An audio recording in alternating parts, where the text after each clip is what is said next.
নমস্কার, কেমন আছো তোমরা সবাই? ভালো আছো তো? আজকে একটা ভিন্ন স্বাদের গল্প নিয়ে আমি আবারও হাজির হয়েছি। গল্পটা শোনো, স্কিপ করো না কিন্তু। আর হ্যাঁ, সাবস্ক্রাইবটা করছো না কেন? সাবস্ক্রাইবটা প্লিজ প্লিজ প্লিজ করে দিও। তবে কিছুটা তো দোষ আমারও আছে, কারণ ঠিকঠাকভাবে আমি গল্প তোমাদের জন্য নিয়েও আসতে পারছি না। শরীর অবশ্যই খারাপ, সেই জন্য। তবুও তোমরা কিন্তু আমার হাত ছেড়ে চলে যেও না। একটা ছোট্ট করে হলেও কমেন্টস করো আর সাবস্ক্রাইব করতে প্লিজ প্লিজ প্লিজ ভুলো না। তো চলো বক বক না করে গল্প শুরু করি। গোপালকে একদিন এক জমিদার ডেকে বলল, ওহে বেটা কেষ্টচন্দ্রের চাকর, তোমার যে আজকাল বেশ পায়া ভারী হয়েছে, ডাকলে শুনতেই পাও না। গোপাল মনে মনে ভীষণ চটে গেলেও হাসি ফুটিয়ে বলল, হুজুর, আপনার ডাক শুনে কি চুপ করে থাকতে পারি? সেদিন হাটের মাঝে কত ডাকলাম, শুনতেই পেলে না, আমার পাশ দিয়ে হন হন করে চলে গেলে। জানো, আমার নাম নটবর সিং। বাগে পেলে তোমায় যে কোনো মুহূর্তে ঠুসে দিতে পারি। নেহাত তুমি রাজা কৃষ্ণচন্দ্রের প্রিয় পাত্র বলে এতদিন রেহাই দিয়েছি। এরপর আর কোনো দিন বেয়াদপি দেখলে রাজা কৃষ্ণচন্দ্রের প্রিয় পাত্র বলে ছেড়ে কথা কইব না কিন্তু। খেতে আহ্লাদ, পড়তে আহ্লাদ, বেয়াদবিতে কিসের আহ্লাদ হে? গোপাল মনে মনে ভীষণ চটে গেলেও মুখে বিনীতভাবে বলল, হুজুরের সঙ্গে বেয়াদবি করি, আমার এমন কি সাধ্য?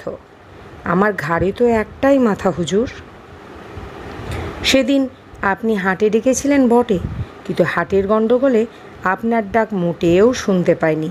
তাছাড়া কদিন থেকে জ্বরে ভোগার ফলে কানে ভোঁ ভোঁ ছাড়া আর কিছুই শুনতে পায় না হুজুর। গোপালের কথা শুনে নটবর সিং বললেন, এবারকার মতো তোমায় মাপ করে দিলুম, ভবিষ্যতে আর বেয়াদবিতা করো না। ডাক দিলেই সাড়া দিও, মনে থাকবে তো? হুজুর, নিশ্চয়ই মনে থাকবে। এ কথা কি আমি কখনো ভুলতে পারি? মনের রাগ মনে চেপে রেখেই গোপাল সেদিন নটবর সিংহের কাছ থেকে বিদায় নিয়ে চলে গেল। এই ঘটনার বেশ কিছুদিন পরে নটবর সিংহ একদিন গোপালকে ডেকে বললেন, ওহে গোপাল, শোনো শোনো। ডাক শুনে গোপাল ছুটতে ছুটতে এসে হুমড়ি খেয়ে পড়ল। কি হে, হুমড়ি খেয়ে পড়লে কেন? গোপাল বলল, হুজুর কেন ডেকেছেন? যদি আসতে দেরি হয়ে যায় তাই ছুটতে ছুটতে এসে হুমড়ি খেয়ে পড়ল।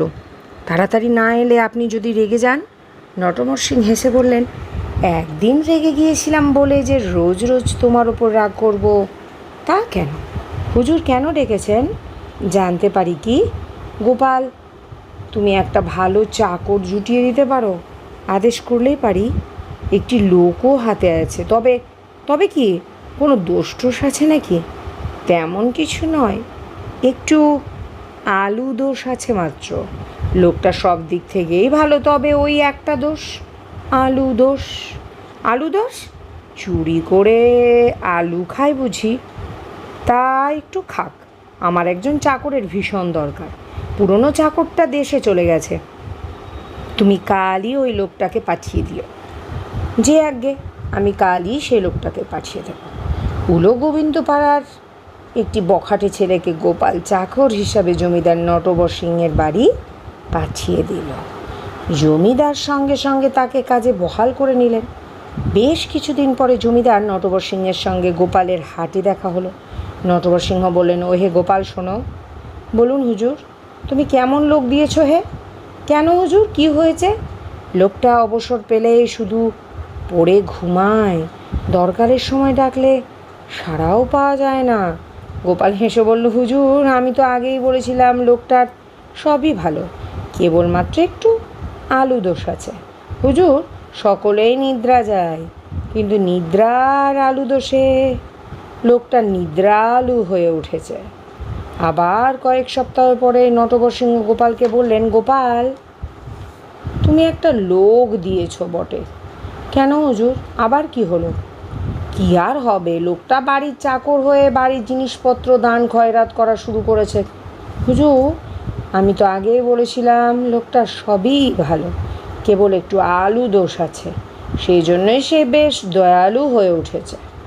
আবার কিছুদিন পর নটবর সিংহ গোপালকে ডেকে বললেন, ওহে গোপাল, তুমি আচ্ছা লোক দিয়েছো তো বটে, কেন হুজুর? কাজকর্ম কিচ্ছু করছে না। না কাজকর্ম সে মোটামুটি ভালোই করে, তবে তবে কি হুজুর?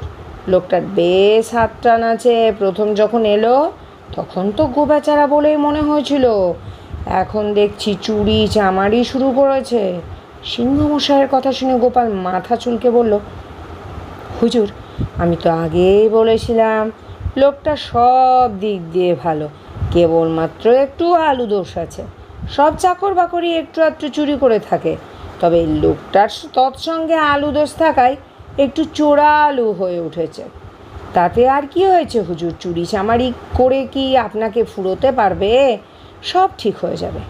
1 মাস পরে গোপালের সঙ্গে দেখা হতে নটবরসিংহ আবার গর্জন করে উঠে বললেন, বেছে বেছে একটি চাকর জুটিয়েছিলে বাবা। কেন হুজুর? আবার কি হলো? আবার কি হলো? লোকটার স্বভাব চরিত্র মোটেই ভালো না, বুঝলে? কেন হুজুর? লোকটা একটা রাতও বাড়ি থাকে না। ঝিয়ের সঙ্গে খুব ভাব জমিয়ে নিয়েছে, ওর বাড়িতেই রাত কাটায়। বেছে বেছে তুমি আমার জন্য এমন একটা চাকর জুটিয়েছ যে এখন ব্যাটাকে ছেড়ে দিতে পারলে বাঁচি, আর তোমারও বলিহারি যায় গোপাল। তুমি কি না বেছে বেছে আমার জন্য ওই রকম একটি চাকর জুটিয়ে দিয়েছ? গোপাল হাত জোর করে বলল, হুজুর, এ ব্যাপারে আমার কোনো দোষ নেই। আমি তো আগেই বলেছিলাম লোকটা সব দিক থেকে ভালো, কেবলমাত্র একটু আলু দোষ আছে। হুজুর, প্রেম ভালোবাসা কোনো মানুষের জীবনে না থাকে, তবে লোকটার আলু দোষ থাকার বলে সে একটু প্রেমালু এবং কামালু হয়ে উঠেছে। ও কিছু নয় হুজুর, একটু তো আলু দোষই মাত্র। তো কেমন লাগলো আজকে এই আলু দোষের গল্প, আর গোপাল কিভাবে নটবর সিংকে জব্দ করলো? গল্পটা যদি তোমরা স্কিপ না করো তাহলে অবশ্যই বুঝতে পারবে। আর আমার পাশে থেকো কিন্তু, সাবস্ক্রাইবটা প্লিজ প্লিজ প্লিজ করে দিও। ছোট্ট করে হলে একটা কমেন্ট তো করো, আমার সঙ্গে থেকো কিন্তু। আসি, তোমরা সবাই সুস্থ থেকো, ভালো থেকো, সাবধানে থেকো। নমস্কার।